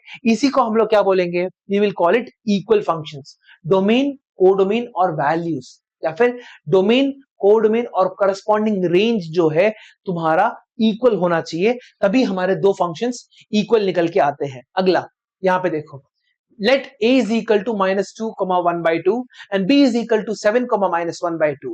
F of a to b defined by the function f of x is equal to 2x square minus 1 and g of a to b is defined by g of x is equal to 1 comma minus 3x. Find whether f is equal to g or not. Simple सी बात, ठीक है। हाँ, तुम्हारा दोनों के दोनों में क्या हो रहा है, a से b हो रहा है। इसका मतलब क्या है, डोमेन और कोडोमेन दोनों के सेम है। तुम्हें सिर्फ और सिर्फ क्या ढूंढना है, क्या करस्पॉन्डिंग वैल्यू सेम है कि नहीं। तो जब तुम्हारे पास a था, a की वैल्यू -2 को जब तुमने इसके अंदर पुट किया तो क्या मिल रहा है, 4 into 2 are 8 minus 1 7। इसमें क्या मिल रहा है तुम्हारे पास, 1 plus 6 is equal to 7। तो -2 के करस्पॉन्डिंग वैल्यूज तुम्हें 7 मिल रहे हैं, दैट इज करेक्ट। अब 1/2 डालने पर क्या मिल रहा है, 2 multiplied by 1/2 the whole square is 1/2 minus 1 is equal to -1/2। इसके लिए क्या मिल रहा है, 1 minus 3/2 is again -1/2। दोनों के लिए तुम्हारे -2 और 1/2 वैल्यूज सेम निकल के आ रहे हैं। ये सेम होने के कारण क्या हो रहा है, हमारे ये दोनों के दोनों इक्वल फंक्शंस हो जा रहे हैं। So what are the three conditions required for a function to be called equal, their domain should be the same, their codomain should be the same, and the range or the values of corresponding elements in the first set in the domain should have a unique value or the same value in the codomain। ठीक है, तो अगर ये तीनों के तीनों conditions तुम्हारे अगर फुलफिल हो जाते हैं, जिस तरह से यहाँ पे -2 f of -2 और g of -2 दोनों के दोनों तुम्हारा सेम वैल्यू दे रहे हैं, f of 1/2 और g of 1/2 दोनों के दोनों तुम्हारा सेम वैल्यू दे रहे हैं, इस केस में हम लोग क्या बोल सकते हैं, f is equal to g करके हम लोग बोल सकते हैं। क्लियर, पिच परफेक्ट क्लियर है तुम्हारा। आगे बढ़ते हैं, next f such that r-3 क्या होता है, तुम्हारे पास सारे के सारे रियल नंबर्स हो गए, रियल नंबर से तुमने सिर्फ और सिर्फ 3 को बाहर निकाला है, ठीक है। तो r be defined by f of x is equal to x square minus 9 upon x minus 3। तो सबसे पहला क्वेश्चन तुम्हारा, क्वेश्चन हम लोगों ने पूरा पढ़ा भी नहीं है, क्यों 3 को उन्होंने हटाया, एग्जैक्टली डिनोमिनेटर अगर तुम्हारा 0 हो जाता तो क्या होता, नॉट डिफाइंड, तुम्हारा पूरा का पूरा फंक्शन ही खराब हो जाता, ठीक है। इसलिए हम लोगों ने डोमेन में से हम लोगों ने क्या किया है, 3 को हटा दिया है। And g such that g is equal to r to r is defined by g of x is equal to x plus 3। find whether f of x f is equal to g। तो यहां पे क्या हो रहा है बताओ, f और g में इसको सॉल्व करने की जरूरत है, डोमेन इक्वल नहीं है क्योंकि जी में डोमेन आर होगा। एग्जैक्टली तुम्हारा f में तुम्हारा डोमेन इज r-3, g में domain is r, both the domains are not the same, ठीक है। f में तुम्हें 3 की वैल्यू 3 जैसे ही पुट करोगे कोई वैल्यू निकल के नहीं आ रही है, हाँ, मगर तुम्हारा g में जब तुम 3 डाल रहे हो एक वैल्यू निकल के आ रही है। तो इन दोनों के दोनों केसेस के अंदर because their domains are not the same, you will not have a function. Domain ना सेम होने के कारण तुम्हारा फंक्शन निकल के नहीं आएगा। इसमें किसी को डाउट है का, कोई डाउट नहीं है ना, चलिए प्रोसीड फॉरवर्ड, आगे बढ़ते हैं। तो हियर ये तो हो गया हमारा, find the value of x for which the function f of x is equal to 3x square minus 1 and g of x is equal to 3 plus x are equal। Simple सी बात है, इन दोनों को इक्वेट कर दो। तो 3x squared minus 1 is equal to 3 plus x, 3x squared minus x minus 4 is equal to 0। 3x square minus x minus 4 is equal to 0। तो इसको तोड़ोगे कैसे, 4 3 12, ठीक है।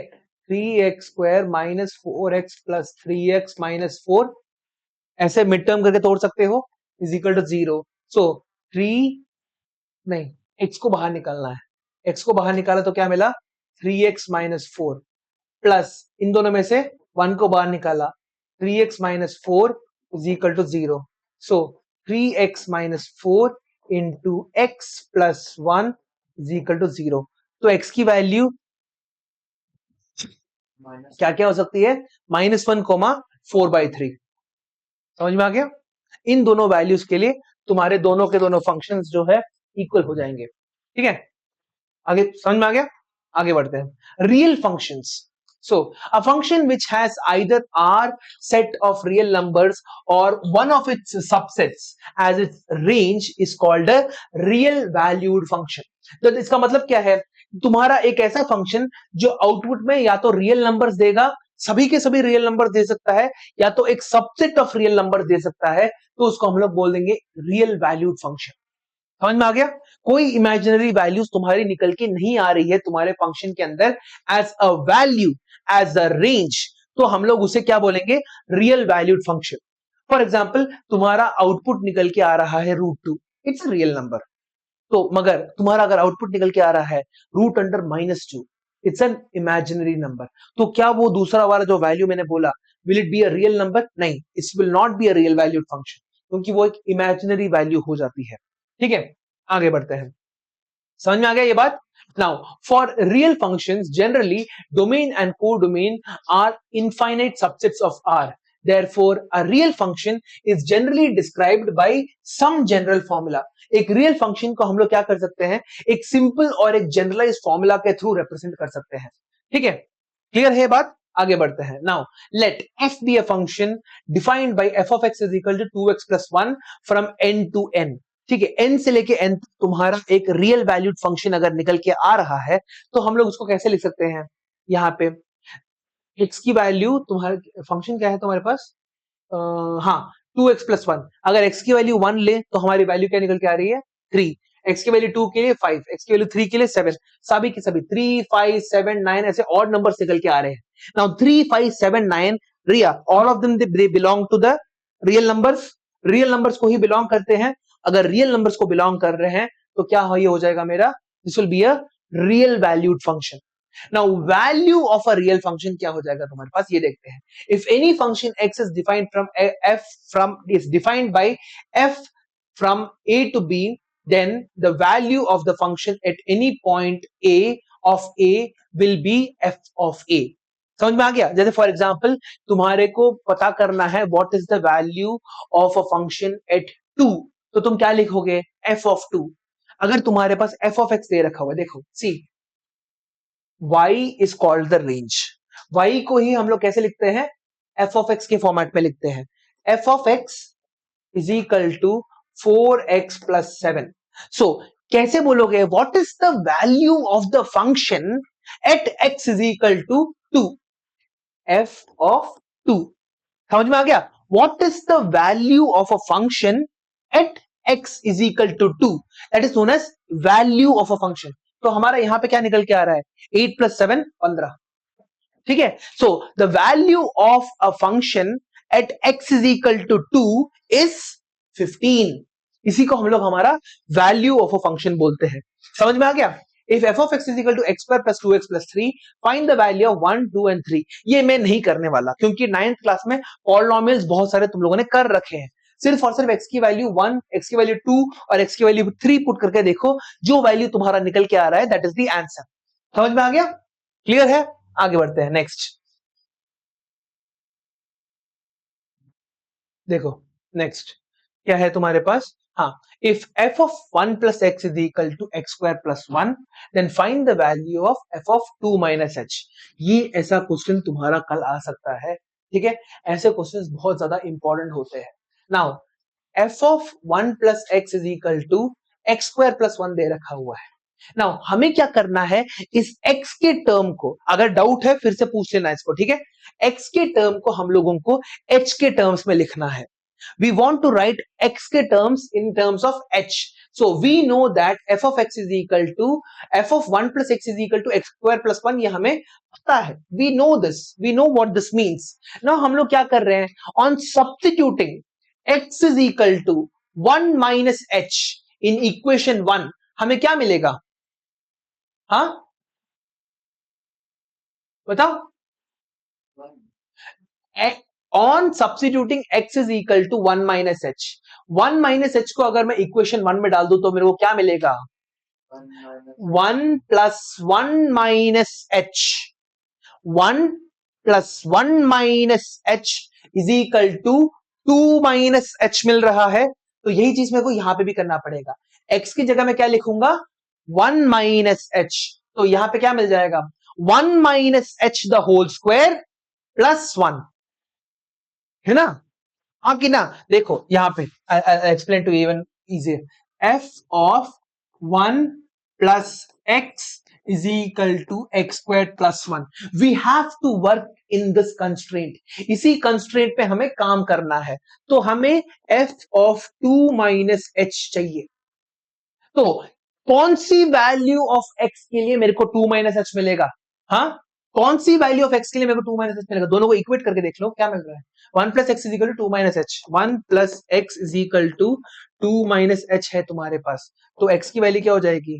2 minus h minus 1 is equal to 1 minus h. तो x की value 1 minus h को इसके अंदर डाल दे रहे हो, ठीक है, एक्स के अंदर डाल दे रहे हो, तो क्या मिल रहा है तुम्हें? यहाँ पे एफ ऑफ 1 प्लस एक्स की जगह मैं यहाँ पे क्या लिखने वाला हूं? F of 1 plus 1 minus H लिख सकता हूं, इज इक्वल टू, जहां पे x था वहां पे मेरे को क्या करना पड़ेगा? इस 1 माइनस एच को लिखना पड़ेगा, 1 minus h the whole square plus 1.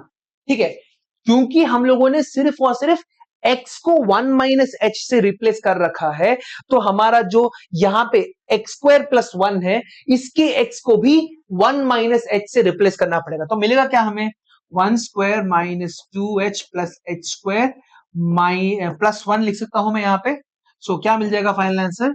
2 plus H square minus 2h, 2 plus H square minus 2h. ठीक है, so what did you do? You rewrote the value of x in such a way so as to gain the new value. ठीक है, तुमने value को ही rewrite कर दिया, और जो x की वैल्यू निकल के आ रही थी उसकी को तुमने लेफ्ट हैंड साइड और राइट हैंड साइड में सब्स्टिट्यूट करके देखा. ठीक है, is this question clear to you? थोड़ा और एक्सप्लेनेशन की जरूरत है? नहीं, आगे बढ़ते हैं. Next, if y is equal to f of x is equal to 1 minus x upon 1 plus x, then show that x is equal to f of y. अगर y is equal to f of x is equal to 1 minus x upon 1 plus x, then show that x is equal to f of y. कैसे करोगे इसको? हाँ, f of x की value दे रखी हुई है, तो एफ ऑफ y की वैल्यू क्या हो जाएगी तुम्हारे पास? यहां पे देखो, see, it's a very easy question, मुश्किल नहीं है. नाउ हमें दे रखा हुआ है यहां पे y इज इक्वल टू, ठीक है, y is equal to f of x is equal to 1 minus x upon 1 plus x. ठीक है, f ऑफ y के लिए क्या करना पड़ेगा? f ऑफ y के लिए जहां पे x लिखा था उसको क्या लिखेंगे? जहां पे भी हमारा x लिखा था उसको क्या लिखेंगे? y is equal to 1 minus y upon 1 plus y, है ना? क्योंकि f तुम्हारा चेंज नहीं हुआ है, f hasn't changed, only the variable has changed. अब y की जगह तो हम क्या लिखोगे? Is equal to y is equal to 1 minus x upon 1 plus x होता है, उसी को यहां पे लिखना है 1 minus x upon 1 plus x upon 1 plus 1 minus x upon 1 plus x. Finished. ठीक है, इसको तुम धीरे धीरे सॉल्व कर देना. सॉल्व करने के बाद तुम्हें क्या मिलेगा? 2x upon 2 is equal to तुम्हारा यहाँ पे x मिल जाएगा, तो f of y is equal to x के बराबर हो जाएगी. ये पूरी इक्वेशन को all you have to do is solve करना है बस. ठीक है, ये सॉल्व कर लोगे तुम लोग, इसमें तो कोई प्रॉब्लम नहीं है. बस डिनोमिनेटर को सेम कर दो, 1 प्लस एक्स को काट दो, ऊपर और नीचे तुम्हारे वैल्यूज 2x अपॉन 2 निकल के आएगा. 2x upon 2 is equal to x, तो f of y is equal to x निकल के आ रहा है. No doubts right? इसमें आगे बढ़ते हैं. Next, if f of x is a real function defined by f of x is equal to x minus 1 upon x plus 1, then prove that f of 2x is equal to 3f of x plus 1 upon f of x plus 3. Now 3f of x का मतलब क्या है? एक second रुको, चलो. सो इसके लिए क्या करोगे तुम? हाँ, यहां पे तुम्हें क्या दे रखा हुआ है? इफ f इज a real function defined by f of x is equal to x minus 1 upon x plus 1, then prove that f of 2x is equal to. सबसे पहले f of 2x के लिए हम लोग क्या करेंगे? अगर f of x is equal to तुम्हें दे रखा हुआ है x minus 1 upon x plus 1, therefore f of 2x is equal to 2x minus 1 upon 2x plus 1, है ना? 2x minus 1 upon 2x plus 1 हो जाएगा। नाउ हमें क्या करना है, इन सभी के सभी इंडिविजुअल वैल्यूज को निकालना है। 3f(x) क्या हो जाएगा मेरा, 3x minus 1 upon x plus 1 है ना।3f(x) is equal to 3x minus 3 upon x plus 1। यहां पे फिर क्या है तुम्हारे पास, प्लस 1, ठीक है। सो यहां पे हम लोग धीरे धीरे सॉल्व करते हैं। सो न्यूमरेटर को बना रहा हूं मैं, 3f(x) plus 1 is equal to 3x minus 1 upon x plus 1 plus 1 is equal to 3x minus 3 plus x plus 1 upon x plus 1 निकल के आ गया तुम्हारे पास। So 3x plus 1 is 4x, 4x minus 2x है ना, is equal to 4x minus 2 upon x plus 1 निकल के आ गया, हाँ कि ना, 4x minus 2 upon x plus 1। Now ये है न्यूमरेटर। डिनोमिनेटर में हमारे क्या हो जाएगा, f(x) प्लस 3 दे रखा हुआ है। So f(x) plus 3 is equal to क्या, यहां पे हाँ, x is equal to x minus 1 upon x plus 1 plus 3 is equal to x minus 1 plus 3x plus 3 upon x plus 1। इसको क्या लिखोगे तुम लोग, f(x) प्लस 1 हाँ, डिनोमिनेटर में f(x) प्लस 3 है यहाँ पे, हाँ, तो वहाँ पे आपने x वो न्यूमरेटर है रिया, वो न्यूमरेटर है। 3f(x) प्लस 1 है ये, 3f(x) plus 1 is the numerator. Numerator को अलग से सॉल्व किया, डिनोमिनेटर को अलग से सॉल्व किया। ये मैं क्यों करता हूं, ये मेरा एक क्या बोलते हैं, मैं आई डोंट नो, मैं जब केयरलेस मिस्टेक्स बहुत ज्यादा करता हूं, सब कुछ एक साथ कचुम्बर बनाने की कोशिश करता हूं, तो केयरलेस मिस्टेक हो जाता है मेरे से। तो मैं यूजुअली न्यूमरेटर और डिनोमिनेटर को अलग अलग से सॉल्व करता हूं, ठीक है। तो यहाँ पे मेरे को क्या मिल जाएगा, x plus 3x is equal to, यहाँ पे again 4x my plus 2 upon x plus 1 है ना। तो ये दोनों के दोनों वैल्यूज हो गए। तो न्यूमरेटर के अंदर क्या है, 4x minus 2 upon x plus 1 upon तुम्हारे पास 4x plus 2 upon x plus 1, ये दोनों के दोनों कट गए। सो यहां पे क्या लिख सकते हैं, 2 को बाहर निकाल दिया, 2x माइनस 1 अपॉन नीचे 2 को बाहर निकाल दिया, 2x प्लस 1, ये दो और दो कट गए, 2x minus 1 upon 2x plus 1, value निकल के आ गई तुम्हारे। सेम चीज है तुम्हारे पास, ठीक है। तो यहां पे देखो, ये वाला क्वेश्चन हो जाएगा तुमसे, क्लियर है, ये आसानी से हो गया। नेक्स्ट ये वाला भी हो जाएगा, ये तो तुम्हारा और आसान है, हमें डायरेक्टली टीसी की वैल्यू दे रखी है। All you have to do is t0 28 minus 10, values put करके देखो तुम्हारा जो आउटपुट निकल के आ रहा है। Find the value of c when t of c is equal to 212, वो भी तुम लोग कर सकते हो। दैट इज तुम्हारे पास उल्टा सॉल्व करना है बस। That is 212 is equal to 9c upon 5 plus 32।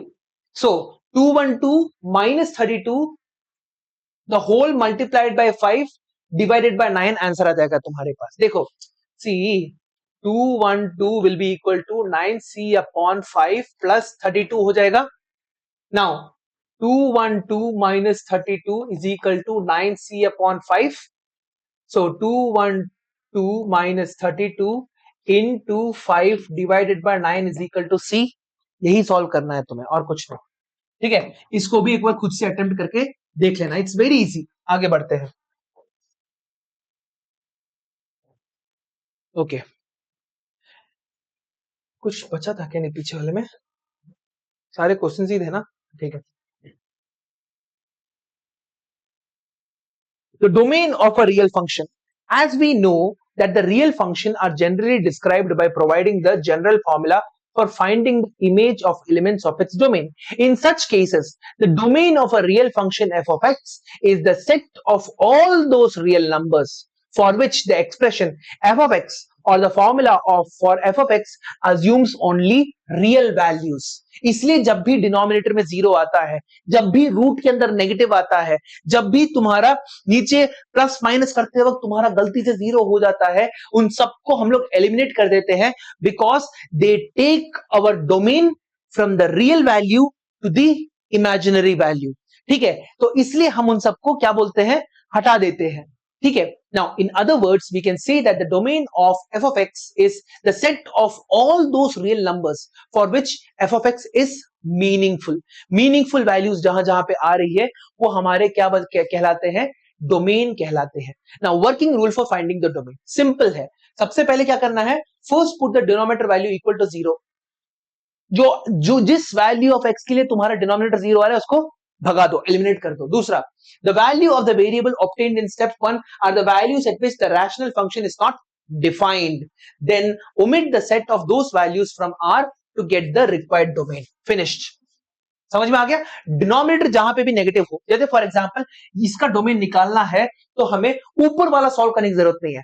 ऊपर न्यूमरेटर 0 हो, कुछ भी हो, हमें फर्क नहीं पड़ता, because 0 is also a part of a real number. मगर नीचे जो वैल्यू 0 आएगी, ये एक क्वाड्रेटिक फंक्शन है. क्वाड्रेटिक फंक्शन के दो वैल्यूज के लिए 0 आ सकती है क्योंकि उसके पास दो रूट्स होते हैं, दो जीरोस होते हैं.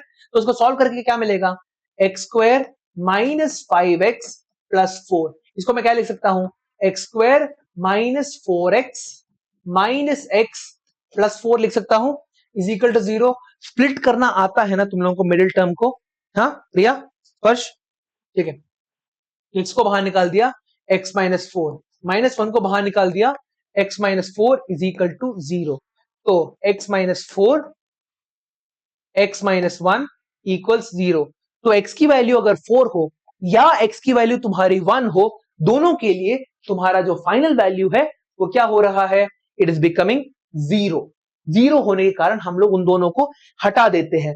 तो हम लोग लिखेंगे कैसे, the value of the domain of x can have all real numbers accept 1 and 4, because 1 and 4 के लिए तुम्हारा नॉट डिफाइंड हो जा रहा है. Simple. For square root functions sorry, क्या होता है, स्क्वायर रूट के अंदर तुम्हारा नेगेटिव नहीं आ सकता, ठीक है. वो न्यूमरेटर में हो या डिनोमिनेटर में हो हमें फर्क नहीं पड़ता, अंदर नेगेटिव नहीं हो सकता तुम्हारा. फॉर एग्जांपल यहां पे क्या हो जाएगा, नीचे अगर x की वैल्यू तुम्हारी अगर 2 से कम हो गई, 2 या 2 से कम हो गई, 2 हुई तो डिनोमिनेटर 0 हो गया, वो प्रॉब्लम हो गया. 2 से अगर कम हो गया तो देन नेगेटिव हो जाएगा. Therefore it should be greater than 2, ठीक है. इक्वल टू 2 भी नहीं हो सकता. 2 टू इंफिनिटी तक तुम्हारा डोमेन जा सकता है मगर तुम्हारा 2 भी नहीं हो सकता. ओपन ब्रैकेट्स 2 और इंफिनिटी रखा हुआ है हम लोगों ने. ओपन ब्रैकेट्स और क्लोज ब्रैकेट्स याद है, इंक्लूड नहीं होगा, इंक्लूड होगा. वेरी गुड, ठीक है. अगला, तो ये वाले क्वेश्चन से तुम लोग कर लोगे ना, हाँ, इसमें कोई प्रॉब्लम नहीं है तुम्हें, ठीक है. आगे बढ़ते हैं. नेक्स्ट तुम्हारे पास रेंज ऑफ रियल फंक्शंस, ठीक है. एक काम करते हैं, रेंज को शाम की क्लास में कर ले, वी विल कंप्लीट रेंज को शाम की क्लास में, ठीक है. सो इसी वीडियो को हम लोग अभी कंटिन्यू करने वाले हैं आफ्टर शॉर्ट वाइल, ठीक है. चलो.